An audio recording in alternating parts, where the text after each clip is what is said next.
Hi, I'm Don. Today we're painting another Grimskull miniature. This video is designed for beginners or even first-time miniature painters.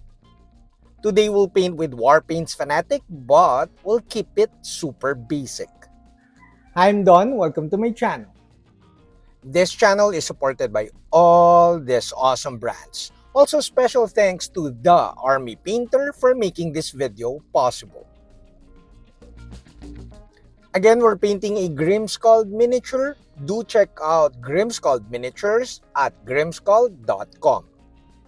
I primed this model with spray can primer, flat black. I have no idea why it's shiny.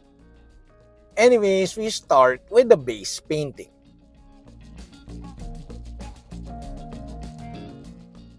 To keep the painting simple, I selected just a few colors for this painting project. I also selected colors that are slightly brighter than how I usually paint.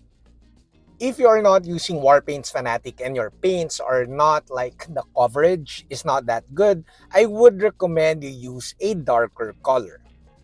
But here, as you could see, since Warpaints Fanatic has very good coverage, you could use almost any color over black primer. When you are painting the base colors of the miniature, all of the elements of the miniature, key is to try to make it as clean as possible. The edges in between different colors or different elements of the model or miniature should be as clean as possible. You could even leave a very thin line of black primer in between the different colors to create more definition.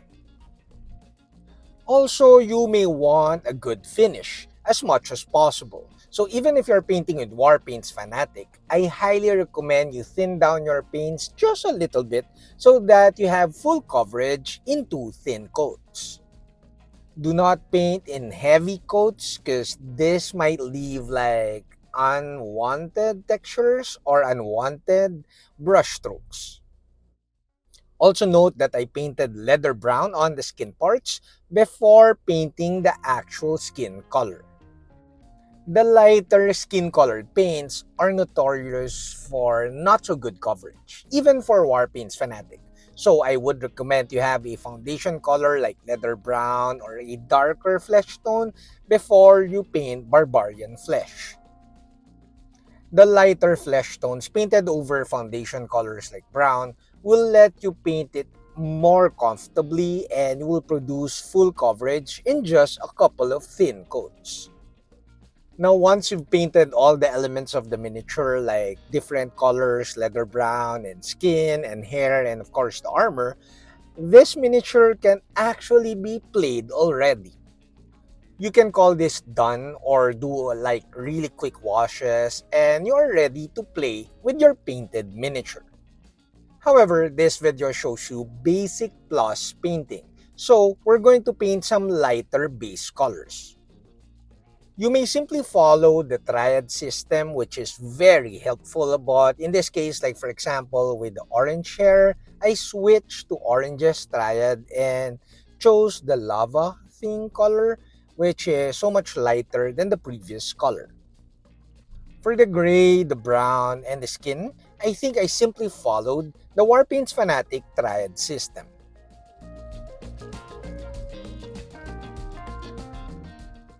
Now we do basic layering but painting of lighter base colors. You could actually skip this step and just do a bit of washes, which I'll show you later in the video. However, painting lighter base colors or layering on top of the darker previous colors will give more volume to your painting.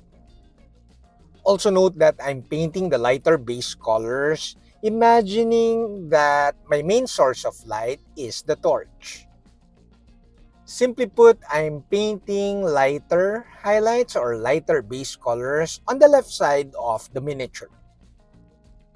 If you are a more advanced painter, of course, you could use more colors with the painting of this miniature. You could use like various colors for the layering of the highlights and apply more like scuffs and stippling to the painting of your miniature. However, in this video, again, I want to keep this very simple, so I'm just painting very minor scuffs and highlights on the Mini. I always say this in my videos that the highlight of the painting of your miniature are the highlights. But with this one, we're just painting so that we kind of see the source of light hitting the miniature, which is again from the left side. The painting of the skin is a little bit tricky though. You have to really paint small areas of the skin so that you create volume. If you paint too much of this lighter base color, your skin painting will look too flat. In case you're curious, the painting of the secondary, lighter base colors took me roughly around 20 minutes.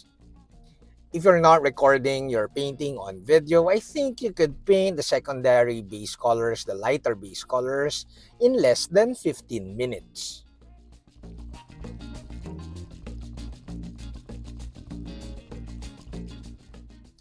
Now we quickly apply some Warpaints Fanatic washes. These washes will give your miniature more depth and more contrast. Washes can be applied all over the miniature or all over the area that you want that color, that specific wash on the miniature. However, you could also apply washes via pin washes, which is applying washes in really small areas. I use the red tone wash on the skin and the orange hair. Now I use strong skin shade for like the really dark parts of the face of the miniature and of course the leather parts. Normally, I would use speed paints, Army Painter speed paints as washes because those deliver faster results. But again, to keep the video or this painting project simpler, I simply use Warpaints Fanatic washes. You may apply the washes in two passes, like the first wash is all over the miniature or all over the leather parts, and then the second pass will be just on the darker areas of the miniature. And now you could see in the video, we're using a darker wash. Now we're using dark tone for the gray armor parts. Also notice that we started with a lighter colored wash, which is the red tone wash, and then we move darker to the strong skin shade wash, and now the dark tone wash. The second layer or second pass of the dark tone wash were applied on the right side of the miniature. Now to finish off this project, of course we paint the torch. We paint with the really bright yellow, but notice that I left like the lighter gray colors, almost white colors in between the torch and the flame. Yellows, oranges, and reds are best painted over light colored primer. After painting the bright yellow, it's a matter of just layering down or layering to darker colors as we get to the red. Again, to keep the painting basic, I did not do glazes like usual. I just layered down the colors that will give me good blending and will give me a convincing flame effect. It's important to note that the final red color, pure red, kinda sells the flame painting a little bit more.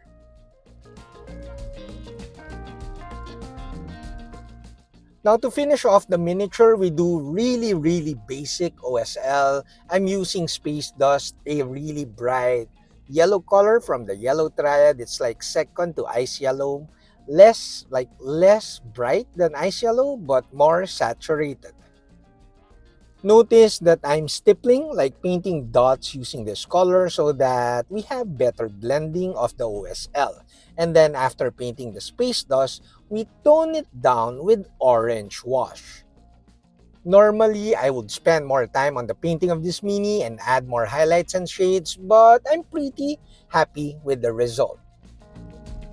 Now, before our final thoughts, I would like to thank all of you guys, my viewers. The channel is growing, and of course, my patrons. And special thanks to Army Painter for making this video possible.